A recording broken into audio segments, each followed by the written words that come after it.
ஒரு அடையாளத்தை கொண்ட பின்வரும் 4 கணனிகளில் ஒரே விலையில் 4 கடைகளில் விற்பனைக்கு உள்ளன.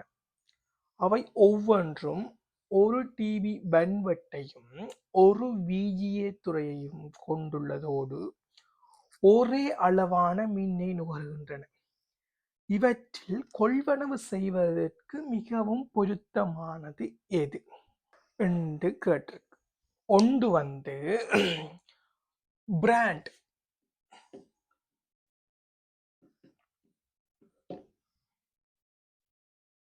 பிராண்ட் என்றா அது எந்த பிராண்ட் எல்லாமே ஒரே வகையான பிராண்ட். இப்போ ஹெச்பி என்று எடுத்தால் அது ஹெச்பி, லெனோவான்னு எடுத்தால் லெனோவா பிராண்ட், அல்லது டெல் என்று பார்த்தா டெல் பிராண்ட். இதெல்லாம் இதை மாதிரி கணனி உற்பத்தி செய்கிற நிறுவனங்கள் பிராண்ட் நேம் இருக்கு. இதுல முதலாவது சொல்லியிருக்கு அது ஒரே வகையான பிராண்ட். ஹெச்பிஓ லெனோவாவோ டெல்லோ இதென்றாலும் ஏதாவது ஒரு வகை சேம் பிராண்டை கொண்ட இருக்கிற கணனியில எல்லாமே சேம் விலை, சேம் பிராண்ட், சேம் விலையில இருக்குது. இதுல 4 கடைகள்ல விற்பனைக்கு இருக்கு. அவை ஒவ்வொன்றும் ஒரு டிபி பேண்ட்விட்த்தை, ஒரு டிபி பேண்ட்விட்டையும் ஒரு விஜிஏ துறையையும் கொண்டுள்ளது. பேண்ட்விட் என்றா எங்களுக்கு தெரியும். பேண்ட்விட் என்றா என்னண்டா கணனியில இருக்கிற ஒரு மிக பிரதான தேக்க சாதனம் தான் இந்த பேண்ட்விட். ஹார்ட் டிஸ்க் கம்ப்யூட்டர்ல இருக்கிற பிரதான தேக்க சாதனம். அங்க எல்லாத்தையுமே கம்ப்யூட்டர்ல எடுத்து அதை ஓபன் பண்ணி பார்த்தா அதுல இருக்கிற முழுக்கவே தேக்கி வைக்க ஆள் வந்து இந்த பேண்ட்விட். இப்ப ஒரு கணனி என்று எடுத்தா ஒரு கம்ப்யூட்டர்ல பார்த்தா அந்த கம்ப்யூட்டர்ல நிறைய பாகங்கள் இருக்கு. ரைட்டா? முதலாவது ஒரு கம்ப்யூட்டர் ஓபன் பண்ணி பார்த்தா நிறைய பாகங்கள் இருக்கு. அதுல வந்து ஒரு பாகம் தான் பேண்ட்விட். ஹார்ட் டிஸ்க் சொல்றது, HDT heart disk drive, bandwidth. அங்க என்ன நடக்குதுண்டா கணினியில இருக்கிற எல்லா விதமான தேக்கங்களும் அங்க நடக்கும். எல்லாத்தையும் கணினியில தேவையான தரவு தகவல், அதுல இருக்கிற பாட்டு படம் ஒளி சகல விதமானதும் இந்த பேண்ட்விட்ல வந்து தேக்கி வச்சிருக்கோம். அப்ப இதை வந்து நாங்க சொல்றது ஸ்டோரேஜ் டிவைஸ் என்று, ஸ்டோரேஜ் டிவைஸ் என்று சொல்றது பேண்ட்விட். பேண்ட்விட் மட்டும் தானா இந்த கணினியில இருக்குன்னு பார்த்தா இல்லை. பேண்ட்விட்டை தவிர்த்து இன்னும் பல சாதனங்கள், இன்னும் பல பண்பொருள்கள் இருக்குது. ஒன்று வந்து மதர் போர்ட் இருக்கு, தாய்ப்பலகை, ரெம் இருக்கு, ரேண்டம் ஆக்சஸ் மெமரி, முதன்மை நினைவகம் அப்படின்ற மாதிரி இன்னும் கணக்க பண்பொருள்கள் இந்த கணினியில இதோட இருக்கு. அதுல சொல்லியிருக்கு முதலாவது 4 வகையான கணினிக்குமே இங்க என்ன பேண்ட்விட் ஒரு டிபி. ஒரு டிபி என்றா என்ன?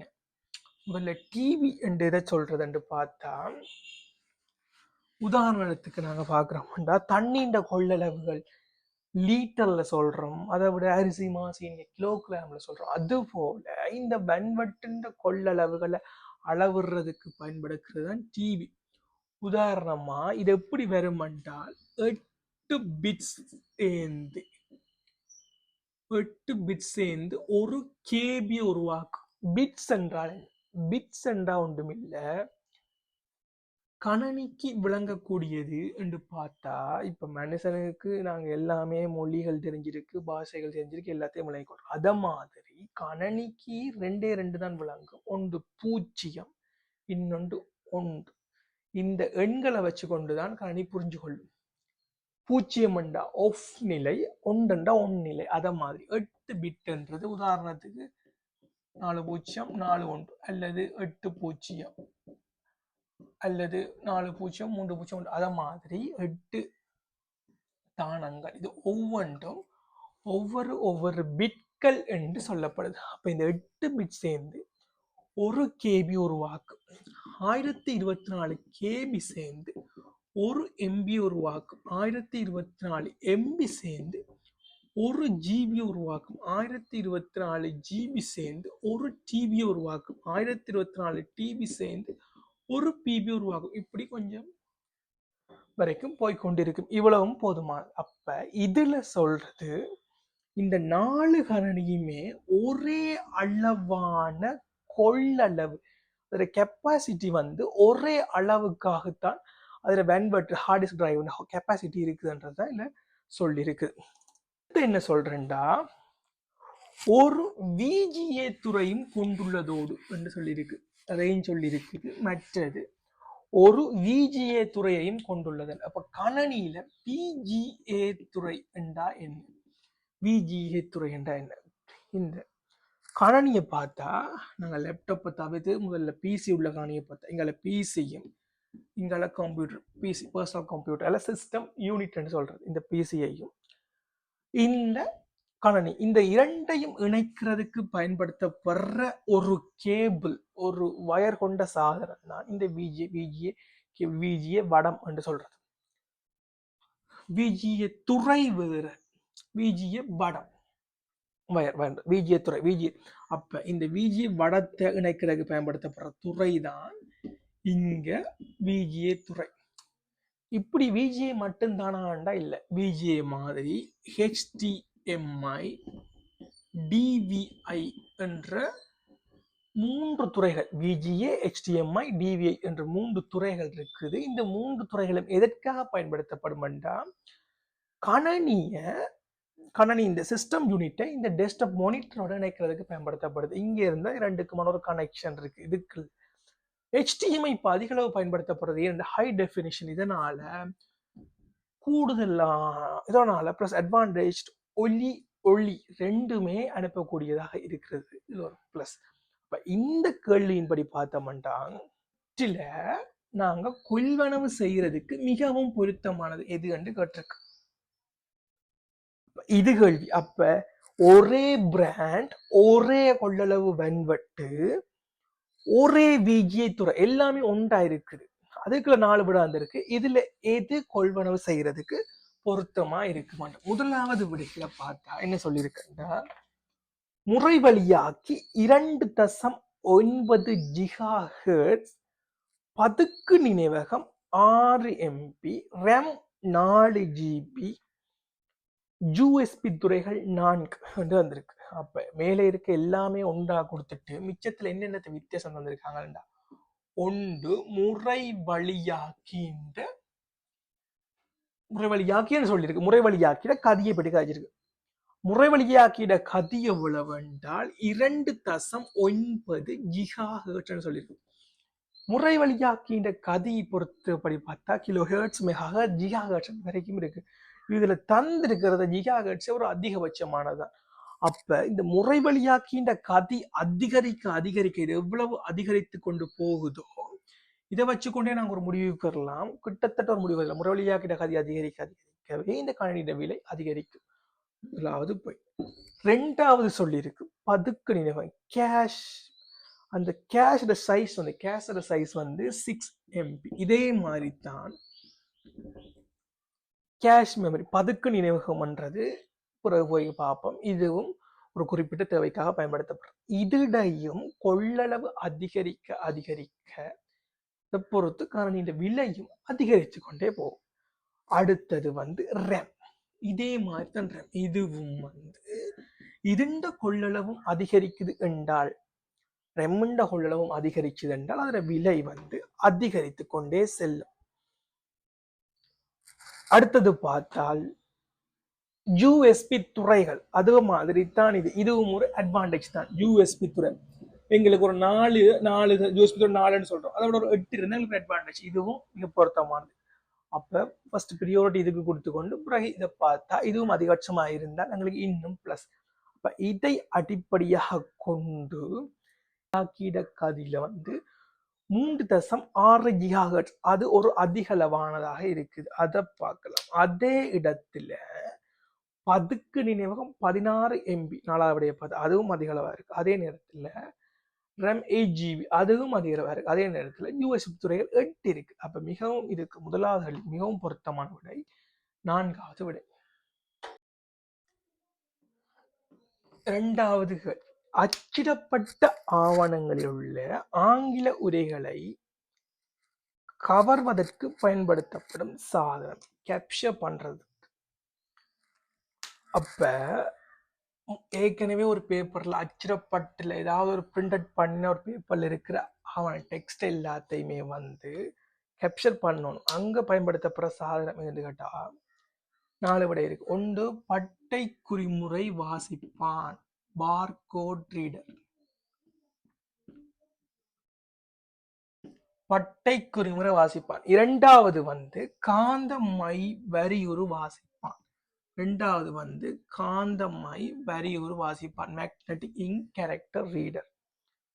மூன்றாவது ஒளியியல் வரியுறு கண்டறிதல் சாதனம், OCR, ஆப்டிகல் கேரக்டர் ரீடர். ஒளியியல் வரியுறு கண்டறிதல் சாதனம், OCR. நாலாவது ஒளியியல் குறி கண்டறிதல் சாதனம், optical mark reader. Optical mark reader, OMR சொல்றது.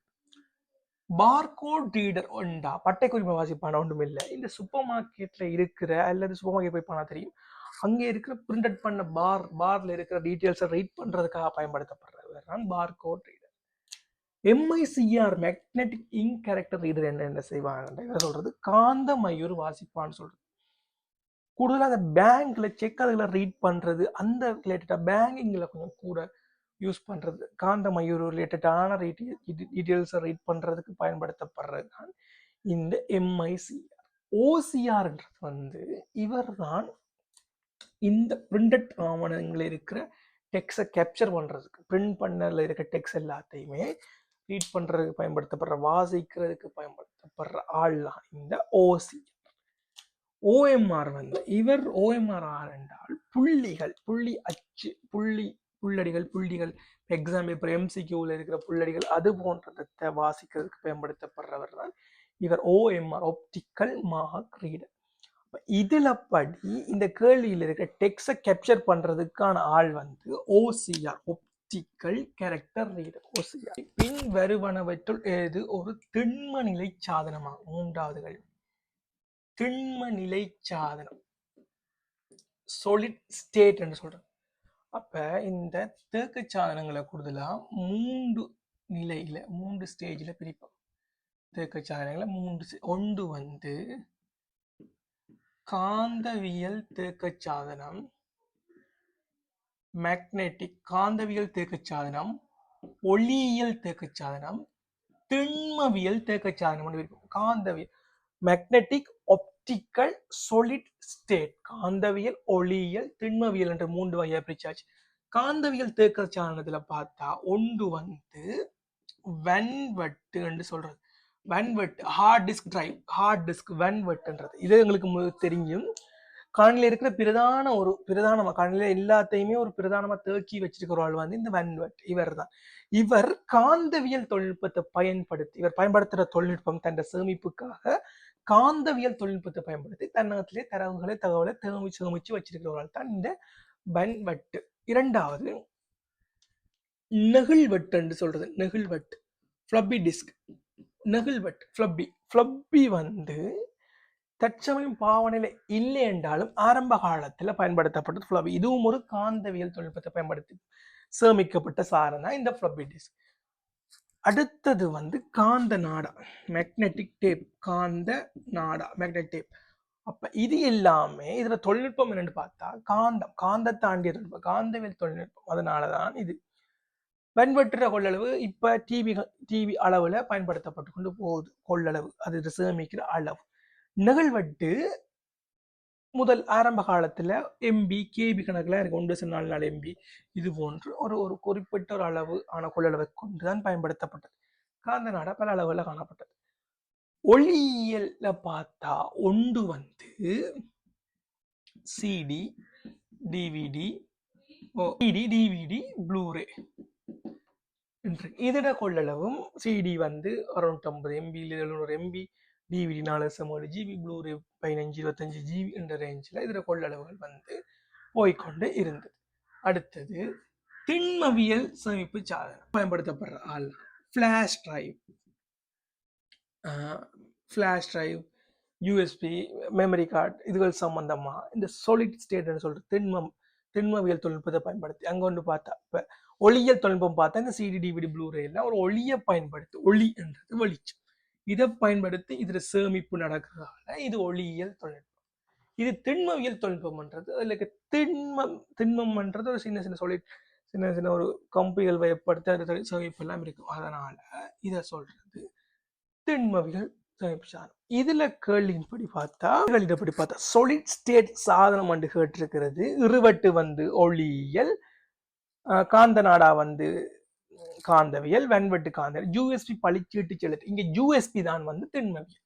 இப்ப திண்மவியல் சேமிப்பு சாதனத்துக்கு இப்ப இதுக்கு வாரால் யூஎஸ்பி